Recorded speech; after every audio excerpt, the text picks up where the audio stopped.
Hey guys, what's going on? You're watching T-Bones Tech, and in this video we're going to be talking about using the Canon 80D for professional video production. Now, first thing we're going to talk about is video stabilization. Now, you can shoot video on a $35,000 RED camera, and if your image is not stabilized, it's going to be unusable. So probably the most important thing that you're going to need to shoot professional video on the Canon 80D is going to be a tripod or a monopod. So right here is a great option. This is a Manfrotto MVM 500A. It has a fluid head system for nice vertical pans and nice horizontal pans, and it's definitely crucial in my video production. For current pricing and availability of this monopod, make sure to click the link in the description down below. That's going to take you to Amazon. Next important thing is audio. The built-in microphone on the Canon 80D isn't bad, but it's definitely not good either. That means we're going to need a shotgun microphone on the top of the camera if you want professional sounding audio. This is going to be what your audio is going to sound like without a shotgun microphone on the Canon 80D. It's not horrible, but it's not good either. So this is a shotgun that I had on top of the Canon 60 that I was filming on. So you can get away with using this audio, but as you guys are probably hearing right now, it's not that good. Don't worry, I'm going to put this microphone back on this camera in a second, but first I have to show you something that's really cool with the Canon 80D. So this Canon 80D has a 3.5mm headphone jack to monitor your audio while you're shooting. So I use my Bose QC25 noise cancelling headphones and plug them straight into my Canon 80D. So it's as simple as taking your headphones, plugging them right in, and then when you're recording video, you can easily monitor the audio that's coming in through the Rode VideoMic Pro or any other shotgun microphone you have on top of the camera. Again, for current pricing and availability, I'm going to have this microphone linked in the description down below. The autofocus system on the Canon 80D is amazing.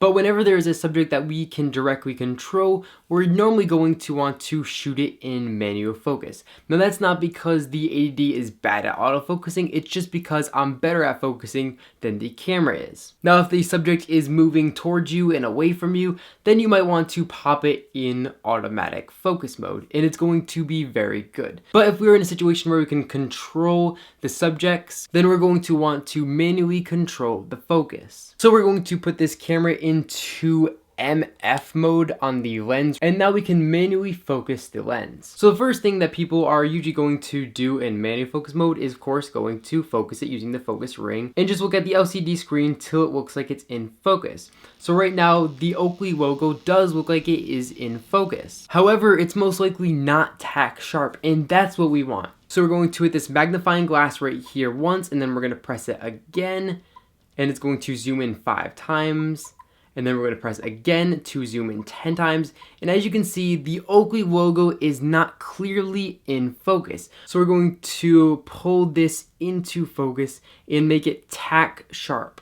So you can see here, it's tack sharp focus on the Oakley logo. And having your subject in tack sharp focus is going to give you the best video. Now I'm going to show you how to get 2 subjects in focus. So we can see here, the first pair of sunglasses is in focus and the second pair is blurred. Now we want both of these sunglasses in focus. So to do that, we're going to stop down our aperture all the way to f16. Stopping down our aperture is going to give us a deep depth of field. So as you can see here, both of these sunglasses are in focus. Now for the best quality video, we want to shoot at low ISO numbers, such as ISO 100, 200, and 400.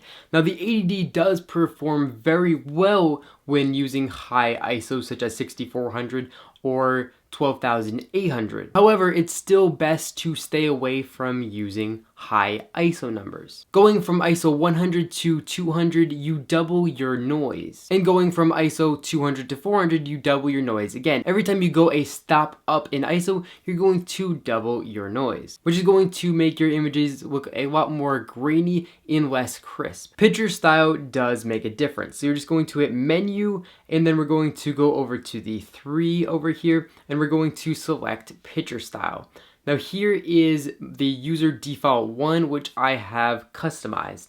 So we're going to go into that, and I'm going to show you the settings that I use for my video. I definitely recommend putting these exact settings in your camera and shooting almost all your video in it. This is what controls our in-camera color correction. And we want to shoot it right rather than shooting it wrong and then going in post and trying to edit it. It's much better to just get your settings right in camera. Now you can mess around with these settings and find out what's best for you, but these settings are by far the best that I've ever used for the type of video that I shoot. So definitely play around with that and find what you guys like best. Now lastly, I'm going to talk about shutter speed.